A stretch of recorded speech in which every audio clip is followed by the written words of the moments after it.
let's pull out some of the stats and have a chat about them, about averages and stuff.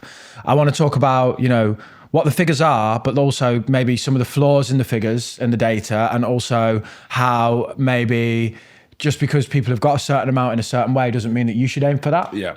I think the first one's great for this.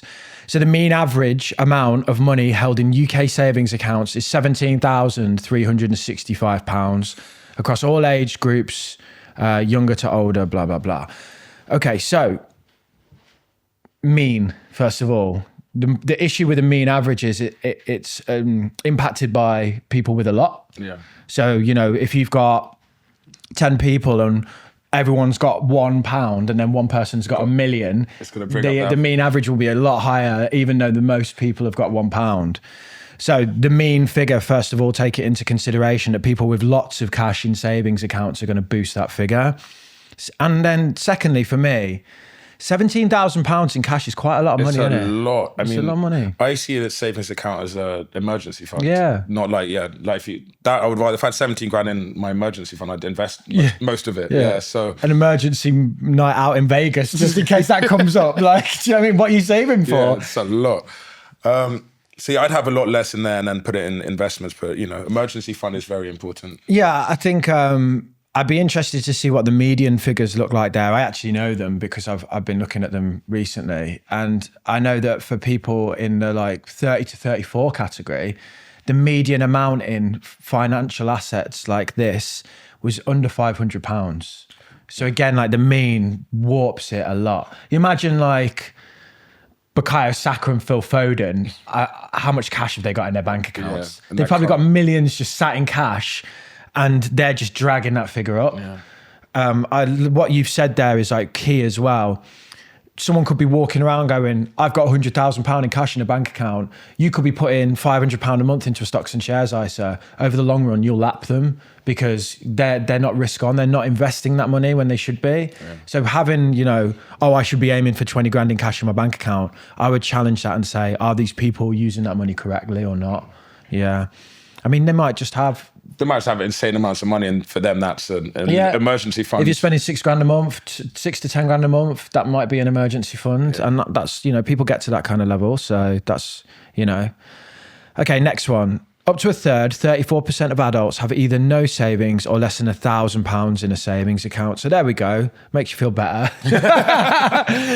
You hit you with that shit sandwich. Yeah, everybody who doesn't have 17 grand's feeling a lot better right now. They're like, at least I got something. Yeah. Like, take a lineup of adults and 1 in 3 of them have got no savings at all. Which is what you always say about like people are 1 paycheck or 2 paychecks away from being homeless. Yeah. Well, that's it. So I mean, I think I'm probably saying the stats before they come up, but 6% of adults have a stocks and shares ISA.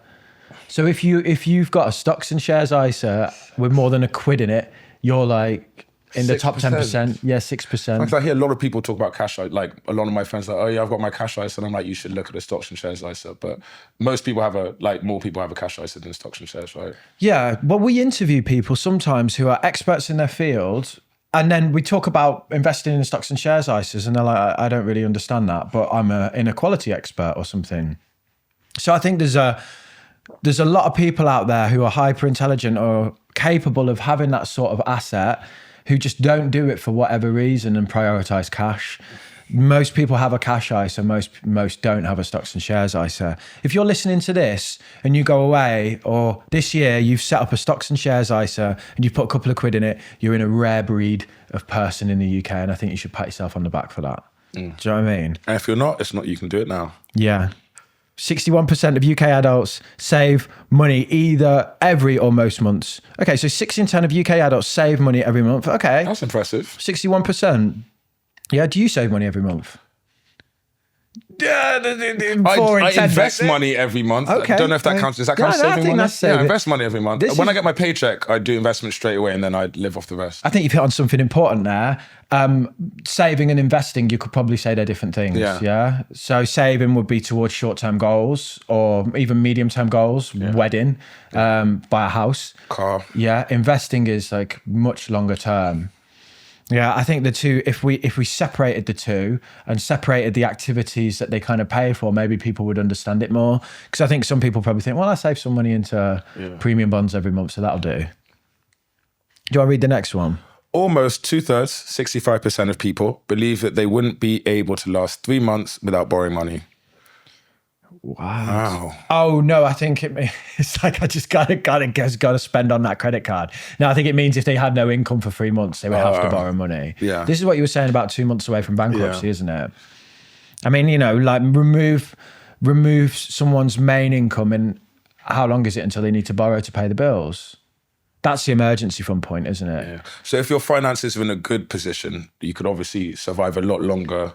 If you're in a better position, you can survive a lot longer without borrowing money or without a paycheck. Yeah, so weather that like storm. I think the key thing here is, right, people think of an emergency fund and they think of emergencies, funny enough, but actually think of it as like a freedom or flexibility fund.